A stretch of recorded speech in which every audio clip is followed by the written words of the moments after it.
morning show here on Arise News. Ahead of the inauguration of the 10th National Assembly, the politics of choosing the principal officers is already in full swing at both chambers of the legislative body. Many of the moves to garner support have been subtle, while in some instances they have been less so, as the aspirants scale up consultations and desperate acts of horse trading usually associated with these elections. In fact, some aspirants have had to deny reports about sharing or promising $1 million to each member of the House of Representatives. In the Senate, the tone and the texture of the politics seems to be towing the line of regional zoning and alliances, especially for the office of the Senate President. We're now being joined for a quick discussion around this by Hilliard Atta, a former National Vice Chairman of All Progressives Congress for the South-South geopolitical zone. We'll also try to get his own take on Buhari's legacies in addition to the agenda setting for the incoming government. Many thanks for being here. Now, let's just go straight into it. We know that Ramadan is coming to an end, and very soon we're going to be aware of who exactly is going to be vying for, these positions in the House of Senate and the House of Reps. But we know that the coalition of members-elect of the House of Representatives in the minority parties have declared their bid for the office of the Speaker in the National 10th Assembly. The Minority Caucus has stated that it is out to contest the speakership seats with the All Progressives Congress, claiming that the ruling party has lost its majority status in the 10th House after the supplementary 2023 general elections. I'd like to know what your thoughts are on this. Thank you for having me. First of all, to my Muslim brothers and sisters, Baraka de Salah. I'm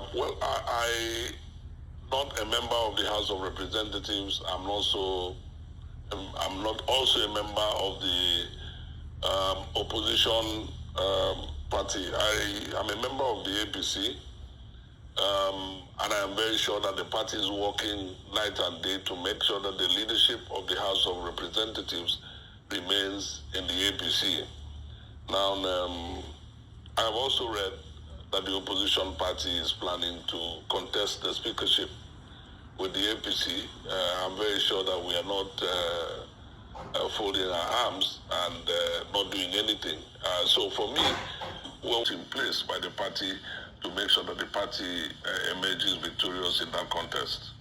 Well, as you know, Northwest politicians are pushing for, the Senate presidency, despite concerns for the Senate presidency, especially at this time. I know that this morning, this day is reporting that there appears to be some sort of disagreement among the 70 senators-elect of the APC. Many of them are insisting that the position should be zoned to the Northwest. Well, let me lay a background to that produced the national executive of the party. We adopted a principle whereby all positions that were held by the Northerners or by the North was brought to the South, and all positions held by Southerners and by the South was taken to the North. So we are you also aware of the fantastic and patriotic role that the governors of the North of the APC played in insisting that the presidency should come to the South, having spent 8 years in the North. So we proceed from that premise that the positions that were held in government the past 8 years in the North is to come to the South. The same thing for the ones that were held in the South to go to the North.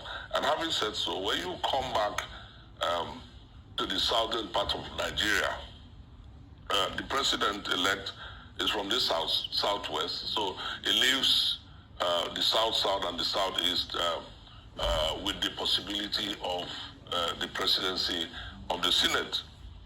Now, one of the members have always cried out that the party does not reward loyalty and hard work. And one of the reasons that most party members sided Asiwaju Bola Ahmed Tinubu in the last presidential convention was because they believe he is a man who rewards hard work and rewards loyalty. Now, if that is the case, we will now then juxtapose the contributions of the Southeast and the South-South to the APC as a party. If you take the presidential elections that was just conducted on the 25th of February, you will find that the South-South massively supported the APC. And there must be a reward for that hard work. There must be a reward for that loyalty to the party. In asking for this, we are not saying that the Southeast is not part of Nigeria, but we're just saying that in the APC, that the South-South has contributed enormously to the production of the president-elect as of today, who by the special grace of God will be the president of Nigeria on the 29th of May, and should therefore be compensated commensurately. Let us look at the results of the elections. The entirety of the South-South gave Asiwaju Bola Ahmed Tinubu 127,000 votes, whereas the South-South came only 1,000 short of 800,000 votes. Now, that has to be rewarded. Now, if bad behavior is not rewarded, then you cannot have people morally galvanized for the next contest, because a political party is set up for political contest. So it is on the basis of that. Now let me also look at the people who have thrown their hearts into the ring for the Senate presidency, especially from the Southeast. If you look at distinguished Senator Orji Uzor, he scored 47,000 votes to become the winner of that election in the senatorial district, whereas Asiwaju Bola Ahmed Tinubu scored only about 6,000 votes in the entire Abia state.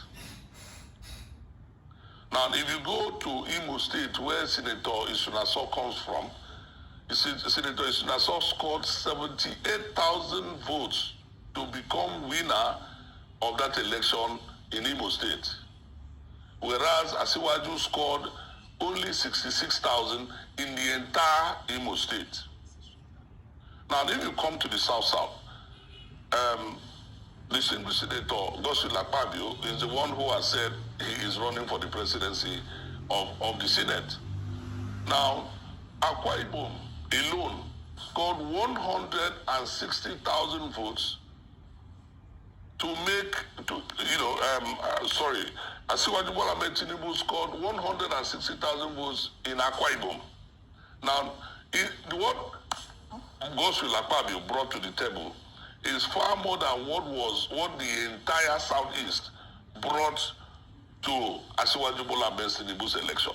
Now, that must count for something. So that is why the South-South is saying, given the contributions of the South-South in this election, that the APC must reward it with the presidency of the Senate. All right, that is why we have thrown our...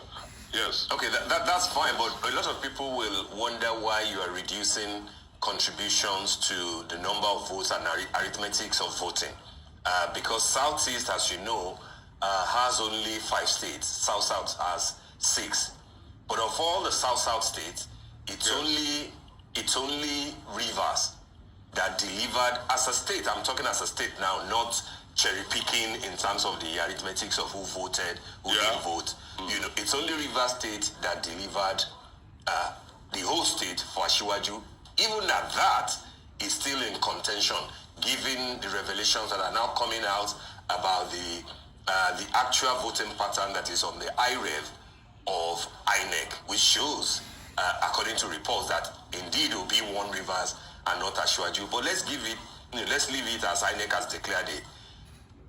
In South, but in the Southeast, where there are only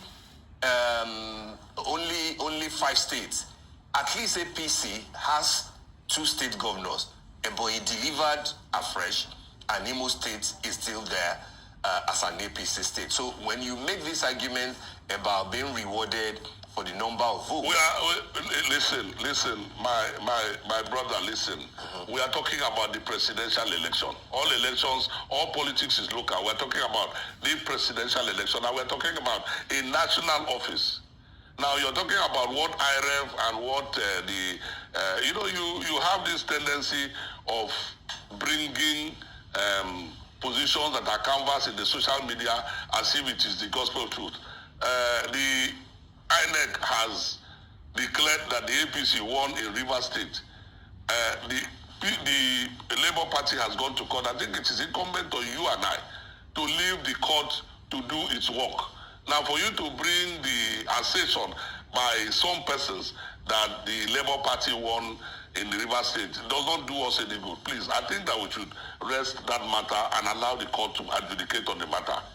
Now, coming to the party, look, we have had 3 cycles of presidential elections, and the Southeast has consistently not given the party any hope that the APC has any reason to believe that the APC will be supported in any presidential election from the Southeast. Are you saying that the party should continue? Look, we did not have the Southeast come on board in 2015. We did not have the Southeast come on board in 2019, and the same thing in 2023. Are you now saying that the party should continue in that process of not rewarding people who contribute? I am speaking for my party. Now, I'm not saying that the presidency of the Senate, after the votes of the